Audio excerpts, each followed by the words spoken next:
Tim Petrowich for Dateline Marion and WGGH Radio, and we're here for our weekly visit with Marion head football coach Jason Dunning. And Carbondale's coming up. We'll talk about Carbondale in just a minute, but the bad part of this is sometimes we have a game like last Friday night and we have to talk about it afterwards. Collinsville beat Marion 57-0.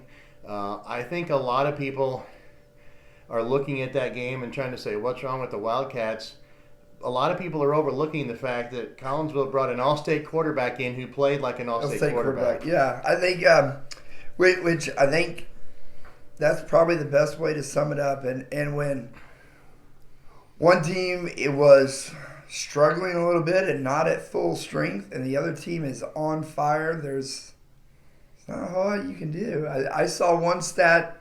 I think it was your stats. I don't know. Someone had him down 17 for 19 completion-wise, and actually it should be 18 for 19 because of the fact that he threw a heck of a ball and the kid caught it out of bounds. Well, the referee ruled it out of bounds, but he made the catch. And then when I went back to review it, because ironically I was going back to see if I was right, and you and I talked about this on Friday night on if he stepped out of bounds, and then the next play coming up was the one on the sideline that he threw, and they called him out of bounds, but he made the catch and the feet were in bounds. And not only did the quarterback put on a performance, but on some of the throws he made, but they caught him.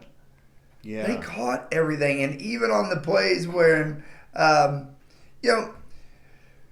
even on the plays where crazy things happen, we're dragging him down one play, and he still somehow gets the ball off. They caught it for a first down. The ball snapped over his head. He takes off running backwards, picks it up, throws it on the run. But I think one of the most impressive throws I saw was he started to make a throw. We jumped the route, and rather than go to his different receiver, he just changed the arm position and threw it from down there, and it was like, I don't have any answers. I was just in awe of how accurate and mobile and stuff that he was. But I knew going into the season that potentially our two biggest opponents, I thought, were going to be Cahokia and Collinsville, with Mount Vernon in a right there in the midst with Cahokia. But Collinsville, a 7A team coming off a 7A playoff berth, they are a very, very talented team, and I'm anxious to see how they match up next week playing Cahokia. That should be a heck of a ball game. One of the other plays I saw, and I don't know if you. I'm sure if you think back, and you're trying not to think back too much about this game, if you think back, some of the touchdowns, there was a few broken tackles, some things like that, but one play in particular, he threaded the needle into double coverage, and threw it right in the only person who could catch it was the receiver, who caught it falling into the end zone for a touchdown. Yes. That was as good of a throw as you'll see in high school football. I'll tell you what, that one, and which, I don't know. I would like to get their coaches' insight on it, because I know the play you're talking about. Junius Thomas disrupts the receiver, and I think the receiver is designed to go more towards the middle of the field so they could isolate their kid. Well, Junius kind of opens him up, and he goes and widens him closer to the outside receiver. And you're right. He put it right over Junius, right inside of Will. And that throw, and then the throw that he put on the sideline to their receiver in one-on-one coverage versus Will True. Will opened and ran, and the kid just kind of accelerated past him. But he threw about as perfect of a ball as you could throw, especially when we went back and watched the end zone view. And not only did he make a great throw, the receiver made a great catch. And I told Will when he came over, his head was down a little bit. I'm like, hey, I am never going to get on to you. That was a perfect throw, put in the right spot. Their kid caught it. And sometimes in this game, you just have to kind of tip your hat to the other team and say, good throw, good catch, coach, good call. And they make plays. And they are a very, very talented ball team that, I think it's going to be interesting what happens in the future with the South 7 and whether or not Collinsville is a year in and year out opponent or not. The Wildcats, after it got out of hand quickly, they made a couple plays. I think there was a fumble in there for Marion. All of a sudden, they're up 3 or 4 scores, and now with the dings and the dents that Marion's got, it wasn't necessarily a matter of kids being too hurt to play Friday night, but now you're in a position where you're thinking ahead to try and get that winning season, to get that potential playoff berth, things like that. So you're taking care of kids, and a lot of people are wondering, where was somebody, where was this player, where was that player? He was kind of out to be protected to a certain extent. And along with that, been coaching this game a long, long time, and you realize, okay, at 28 and then at 35, going, okay, that number one, yes, that was on my mind about the guys who are dinged up. Don't throw them back out there and make that worse. We still have stuff to play for. We still have our goals and our seasons, winning record, and let whatever happens, happen. But I think also in there is a big night. It was senior night. It was homecoming. And the opportunity to get some other kids some playing time. I can only control what I can control. And, we elected to sub some guys out, put some guys in. This is their opportunity to play on this field, what could be their last time.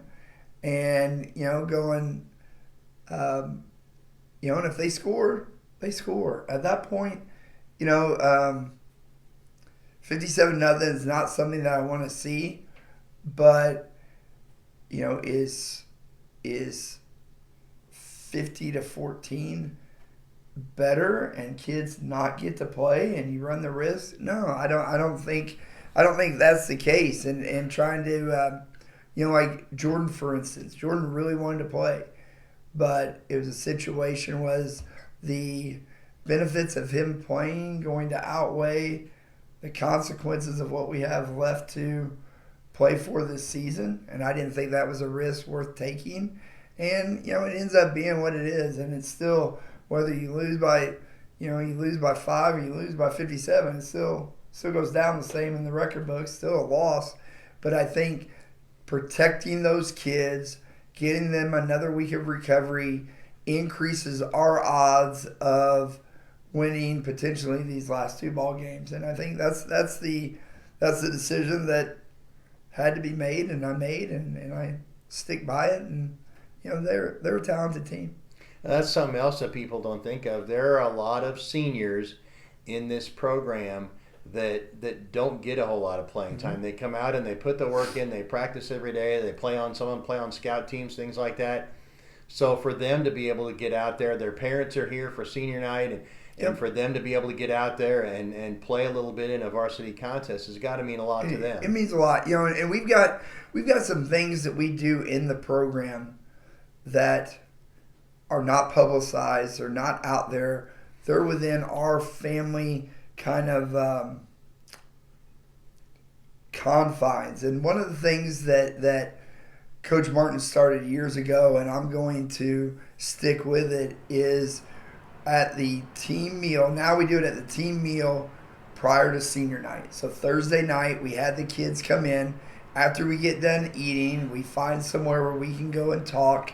And we bring the seniors up in front of everybody. We used to do it here at the school on pregame, but our numbers got so big that you're rushing through talking about them because you've got a ball game to go play. Now it kind of allows us to elaborate and talk about the kids. But you're right. There's a lot of kids that don't get a lot of playing time, and that was going through my mind. And once we got down, the writing's kind of on the wall. You saw that we didn't have the horses to try to make a real strong effort to come back, and it was an opportunity to get those guys some significant playing time, not just a series here or there or a few plays, but to give them almost the entire second half, and you guys go play. This is your chance. You pay a lot because, and one of the things that we talked about is we don't have a program if we don't have those guys, those individuals that fill those scout team roles. Nobody sees it. You know, their names aren't in the paper. They don't get stat lines, but they are as integral to this program and our success as the guys that are out there that everybody knows. The Jordans, the Patricks, the Holden Highs, the Levi Tanners, the Titus Garnetts, those guys. But they're behind the scenes are Sebastian Klingeman and Dylan Wright and Caden Masterson and Jackson Jacobs, guys that don't get a ton of playing time. But they fill the roles that we have to have taken care of in order to have a program. And I value those guys just as much. And like I said, you know, at 35, it was like, okay, it is what it is. Let's put our big boy pants on and take the loss and give some kids and say some thank yous to those players. Let's talk about not football for just a minute. And one of the things that happened on Friday night was that there was a special presentation made for the Walker Borum Foundation. And, you know, I don't want to go into all the details about why there is a Walker Borum Foundation, but I was really impressed. The sale of the T-shirts to honor Coach Martin came up with just like a few dollars shy of $3,000 for a very important, important cause. Yes, and knowing that and knowing the significance of it, you know, and like I said, that the game's a game, but I am humbled and blessed and every other adjective I could think of that the community of Marion, the Marion football program, found a way to make it special and give back to him, to the foundation, to his family for everything that he's put in. And, you know, I said in the pregame talk, I was trying to find a way to grab these seniors one last time. And this senior class, obviously, and the junior class were the last group to really have Coach Martin. And so we talked prior to the season, and I just asked, I said, I'd love to have you come and speak. And then when the two came together that we decided on a date to do this and have him come and talk to the seniors one last time, I think it was special for them. And, you know, obviously I would have loved to add a W to the specialness of the whole night with senior night and homecoming and Kerry Martin and the Walker Foundation. But it was nice for him to have that moment and for his family to have the moment. And I made sure that we were out there to be a part of that and to honor him and his, you know, his thumbprint, so to say, will be on this program for a long, long time. I told them in the pregame, being a former player, a former assistant of Coach Martin's, along with Coach Vanoy and Mr. Addison when he was still coaching here, and Tyler Sema and RJ and all the other players that have come back. We've all been touched in a way that he will be remembered, and his part, that coaching tree, is still very evident here at Marion. And before we talk about Carbondale, just let everybody know, if you don't know what the Walker Borum Foundation is, do a Google search, and you can find it, and $2,982 will buy a lot of books. Yes, it will. All right, so let's talk about the Carbondale Terriers. Okay. This is a big game for a lot of reasons. First of all, I think this is a chance now. A lot of times you play Carbondale, it's a chance for them to spoil your season. Now you have a chance to spoil their season. They're standing atop the South 7 Conference. They need to beat Marion to run the table and win an outright conference championship. But a win against Carbondale and a Cahokia win in their game left, they would finish 3-1 and they'd share the conference title. Yes, and you know what? I mean, is that motivation? Yes. But more importantly, we've still got goals that we want to achieve, whether it's Carbondale or Mattoon or whoever else that opponent would be. And I think after reflecting from Friday night, going into this week, it's more us finding us getting back to that team. We're on this roller coaster. We won 4 straight, and then we lost 3 straight. Let's right the ship. Let's find our identity again of who we are, and let's get back to playing the quality of football that we're used to playing. And if we do that, then yeah, we got a chance to, to get a little spoiler revenge as you talk about, because you're right. A few years ago we were 8-0. We headed over, or 7-0, headed over there, and they beat us week 8 and ended that opportunity for a perfect season. But yeah, it's a ball game, and the Wildcats are going to be ready to play. And if we get to be spoiler, that's just icing on the cake a little bit. Carbondale is a team that has a lot of athletes. We've known that. Their quarterback has been around for 3 years now, Brock Bowlby. He's playing through an injury, but we've seen that they've, that experience has been helpful to them. They have a signature win over Mount Vernon early in the season. They come in at 5-2, and they've got some other guys on the team besides Bowlby too. Yeah, they've got some athletes. And you're right. He has played a lot of RC snaps. He's understanding the offense. He can move the ball around. I think he's very smart when he's back there. He understands, especially if he gets flushed, that he's going to look for some outlets. And if it's not there, he's a good quarterback, and he's going to throw the ball away and live to play another play. But the running back's shifty. They've got 2 good receivers on the outside. That we're going to have to play well against. Defensively, they're chaotic. I don't know how there's no scheme that Coach Lee and Coach Campos that I would identify them as, but they like to bring pressure. They like to get in unique looks and overwhelm you just with pressure and speed and athletes, and we've got to be sound on what we do. And traditionally we've played well against Carbondale, and I hope that continues, and I hope we're able to make some plays and get our offense opportunities for them to do what Marion's used to do, and to put some points up. And we've got to play well defensively and hold their scores, try to limit them as much as we can. But yeah, when you face a kid like Bowlby that's seen that many different looks from all these other teams, he's got a pretty good idea about what's happening and what's coming, and he knows where to play that point guard and deliver the ball to. Carbondale has been a little susceptible to giving up points. I noticed I think they're giving up around 25 points a game. Something like that. Marion has potential to score points. We've seen that in some games earlier this year.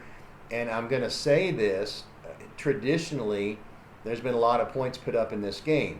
Now, as soon as I say this, it'll wind up being 10-7 or 14-10 or something like that. But this has the potential to be a high-scoring game. It does. And I think arguably, year in, year out, and I've said this and I believe it, is that Carbondale next to Cahokia is the second most athletic team in the conference. And that's traditionally has held true. And yeah, they've got some dudes. They've got a kid number 4 on defense that he's all over the place. He makes a lot of plays. But I think Coach Campos and I would love the 10-7 Wildcat win. I don't know how much the fans and I know there's one fan in particular. I see scores out there, and my son just absolutely despises those low scoring, tight defensive battles. But I think Coach Campos and I would love that. The Wildcat and Terrier faithful though would want to see some points put up on the board. But yeah, they've got the potential, and anytime you have those athletes and that experience with them at quarterback and receiver, big tight end, that potential's there. I just hope we can match it. Let's talk about the matching. We have spent a lot of time this year talking about the special players that you have in Jordan Beverly and Patrick Walker on the offensive side. Jordan's been banged up a little bit, and Patrick runs hard, but you had to protect him last week. So how are they health-wise now coming into this game, especially with getting a game off, or at least a half a game off last week? Yeah, each one of them, and I would throw Ryan Colon in there. Each one of them are getting better day by day. Will either of the three of them be at 100%? No, but I think you add the South 7 and who we play into it, and I think very few players make it through a season and they're fully 100% week 9 of the season going into the postseason. But I think they realize what's at stake. Jordan and I talked Friday night and at the dance-in on Saturday, and he was frustrated because I think the competitive side came out, and this just was like, it's not worth it. It's not worth you going out there and re-aggravating it, in a game when that's, the score of what it was. And so, but yeah, I think all three of those guys will be better, and I hope to see Jordan and Patrick do Jordan and Patrick things these last 2, 3, whatever it is, weeks of the season that we're able to earn. Some other guys, Logan Hoffman, is he going to be out of concussion protocol? He will be out. He will be ready. I hope to have him fully go practice today. He did some stuff yesterday. But yeah, I think I hope that I can say that other than Sam Atkins, his was season ending, with a broken collarbone, I hope to be my numbers at full strength. The only other one that was maybe a question mark is Titus. We know he came out in the game. Yeah, I think he'll be okay. I don't know. We'll see. All right, so let's talk about the transition from last week to this week now as we get ready to wrap things up. How have they responded? I know you haven't had a whole lot of practice. You had the holiday yesterday, and you probably did some things different. But what's the mentality of the team after the game? I think yesterday, they came out in good spirits, and we just talked that, hey, here's what it is. It's, the one thing that I like is having the opportunity to be in control of your own destiny. We're not relying on anybody else. We've got a job to do, and everything falls on us. We're not reliant upon someone else has to win for this to blah blah blah. No, here it is. Here's the objective. We go out and we do our stuff, get back on track. Then we can finish our season with a winning record, and if we get that, then we get the opportunity to maybe earn that postseason. If we get both games, then we've definitely earned the postseason, right? And then you and I can talk about the hush-hush subject until we get there. But no, I think the first objective is finding ourselves, which I think we're doing, and along with that, it's getting healthy, which is coming, and we'll come out and play and have a game plan, and that's the one thing. Yeah, it isn't real enjoyable to lose homecoming, but sometimes you face teams like that is just on that night, and they're better to begin with, and it makes a long, awful. I told the guys afterwards, it's like growing up as a kid and you have that nightmare, and that nightmare wakes you up, and yeah, it was scary at the time. It wasn't real enjoyable, but then the next day the sun comes out. It's a new day, and if that helped us in any way right the ship and get these next two, then you look back at it as just a nightmare, and it's over with. Well, and then when you throw winning season and postseason on the line, that's certainly motivation. But Correct. then Carbondale, that even adds more motivation. Yeah, it's Carbondale, and I think the other motivation is the reality to the seniors of how quickly the regular season is coming to an end, and that how quickly playing with these guys is, that train's coming close to that last stop, and I think they realize that, and I think that happening on senior night wasn't a real good thing to swallow, but I think they're going to be ready to go. I think you've hit on everything: winning season, possible postseason, opportunity to play with your buddies, your teammates, your brothers one more time, and the fact that it's Carbondale, they're going to be ready to go. And it's hard to believe we are in week 8. We're Yeah. coming up on the 8th game of the season, so it does go quick. So you're only got a couple more chances to watch the Wildcats. Yep. One of them comes up this Friday night. It's just a short drive over to Frank Blyer Field in Carbondale. Kickoff is at 7 o'clock. Yes, sir. That's Marion head football coach Jason Dunning. For Dateline Marion and WGGH Radio, I'm Tim Petrowich.